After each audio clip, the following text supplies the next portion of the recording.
Dean Panas for Top MMA News. I'm here tonight with Mitch Clarke in Edmonton. Mitch, just over a month away, signed a big deal.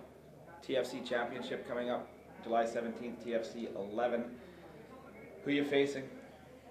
Curtis the Demon DeMarche. Now, I know there's been a little bit of bad blood going back and forth between you and Curtis. Both fought in the TFC before. He's on a little bit of a win streak. He seems to be calling out looking for a title shot. That's exactly what's going to happen. 155 belts on the line for TFC.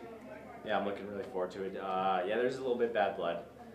He's said some things saying I'm overrated, just a wrestler, blah, blah, blah. He beat one of my teammates. He beat George Ravenel Jr., who is one of my teammates.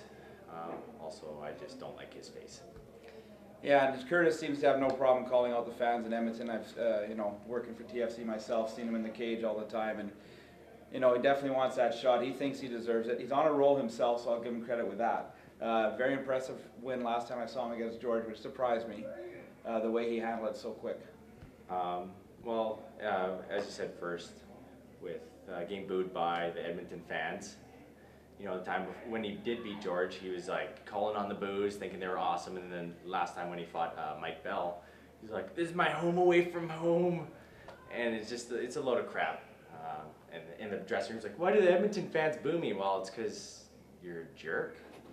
But I don't mind that at all, like actually fans booing a fighter, because in my opinion, don't be liked or disliked, be loved or hated. And you're loved in Edmonton and he's hated in Edmonton. I really didn't know I was loved, to be honest. Well, Mitch, you might not realize how much you're loved in Edmonton, but I'll tell you right now, in my opinion, you're one of the most underrated fighters in all the country at any weight class. Your ground game is phenomenal. And my advice to Curtis is to try and keep that standing, because if it hits the ground, I have full confidence in you. That's, from what I can see, where you are most comfortable. The thing is I've really seen in the local MMA scene, guys don't wrestle, they do takedowns. Wrestling's in the scrambles and all the little stuff. I'm working with Roger Alves, working with him, he's 6-time national champion. He's cleaning up the little things I was doing wrong. But if he wants to keep standing, he's going to get hit in the face a lot. I just came back from Vegas. I was training at Vanderlei Silva's gym. I was training with Mike Smith. He's a really good boxing coach. I was down there sparring with a lot of boxers from Mexico, and I was at One Kick's gym. It's a really good gym. Ricardo Cavalcante is one of the jiu-jitsu coaches there. I spent a week there and I trained my ass off. I'm ready to go. There's no doubt about it. You have respect for the game, like almost nobody I've seen in this area. How does it feel fighting a guy that's actually calling you out and getting under your skin a little bit? How does it feel? Does it motivate you a little bit more? Yeah, it does motivate me a little bit more. I'm going to train hard regardless.